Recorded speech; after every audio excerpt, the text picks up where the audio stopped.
this video, I'm going to show you how to fill damage and hardware holes on your furniture in order to prepare it for your refinishing. Here's your list of supplies. If you are filling hardware holes, I highly recommend choosing a wood filler that is very strong and durable, so my recommendation would be the Quickwood Epoxy. Let's take a look at a few different types of wood fillers and when you would need to use them. So up first is the Minwax Stainable Wood Filler. If you're going to be staining your piece, you're definitely going to want to use this because it does accept stain better than other options. Here is the Bondo Glazing and Spot Putty.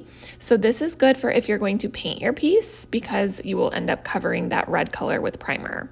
This is not as durable as others. If you are looking for a very durable option, then I recommend using the Bondo Wood Filler. And here's the Quickwood Wood Epoxy. This is great for filling those hardware holes because it dries very, very hard and is very durable. So what you're going to do is just squeeze some out of this plastic tube, then you work it around in your hands for a minute or two until it's all mixed together, and then you can push it into those hardware holes. This product does claim to be stainable. However, in my experience, a lot of times these wood fillers don't accept stain very well, but you can use furniture markers to help touch up any areas that did not stain well. So when you're filling hardware holes, I highly recommend adding a piece of painter's tape on the inside of the drawer to prevent the wood filler from dripping through. So here I'm using that Quickwood wood epoxy, working it around for a minute or two, and then pushing it right into the hole. I'm also going to use just the end of a paintbrush to try and push it further down until I feel like it has gone to that other side where that painter's tape is. And then I'm going to get some more wood epoxy and fill it until it is just slightly above being flush with the drawer. I always add just a little bit of extra wood filler on these hardware holes so then when I'm sanding, if any of it has sunk down, I can sand it smooth.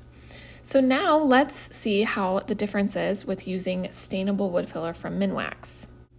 I just scooped some of that wood filler out with my finger and now I am just shoving it down in the same way that I did with the wood epoxy. I'm going to use the end of that paintbrush to shove it down further and then just keep adding layers on until it is just slightly above being flush with the drawer. And here is a close-up of the difference between those two. So on top is the Quickwood wood epoxy and the bottom is the Minwax Stainable Wood Filler. Now I'll show you how to use the Bondo Glazing and Spot Putty to repair any damage on the surface of your furniture piece. This is only going to be if you are painting your piece. This would obviously show through if you are trying to stain your piece, so only use this if you are painting. So I'm just going to put some on the back of this Bondo scraper and I am going to spread it all over and try and push it into that damage. Keep in mind that this will only work on minor damage. Anything that is a deep gouge or hole will need to be filled with either the wood epoxy or you can also use Bondo wood filler, which is a stronger, more durable product. Now it is time to sand the wood filler smooth. So I'm just using 400 grit and my Holy Terror sanding block, and I'm working it back and forth along that wood filler until it feels smooth and flush to the surface. And if you have a lot of built up product here, you can start with 220 grit and work through until it gets closer to being flush, but then I recommend switching over to 400 grit to make sure it's very smooth. So I'm going to do the same thing over here on the Quickwood wood epoxy and the Minwax Stainable Wood Filler. I recommend checking every once in a while and seeing if it feels flush. Sometimes you can sand too much and then you'll have to go back and add some more wood filler to build it back up because you do not want this to divot in at all. That will show up if you stain or paint.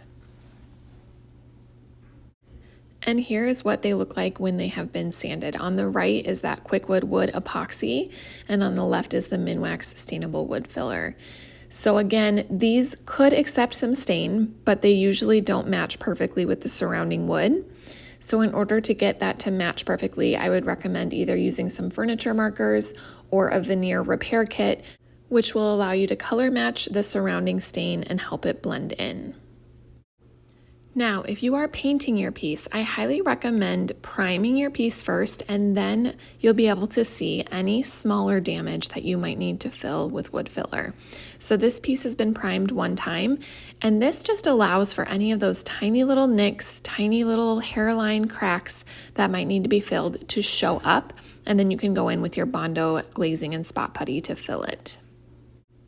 And once it's dried and sanded smooth, I would add another layer of primer, and then this piece would be ready for paint.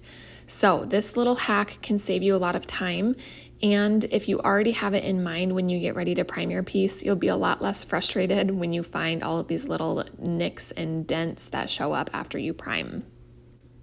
I hope this video helped you learn how to fill damage and hardware holes, and as always, reach out if you have any questions or need help.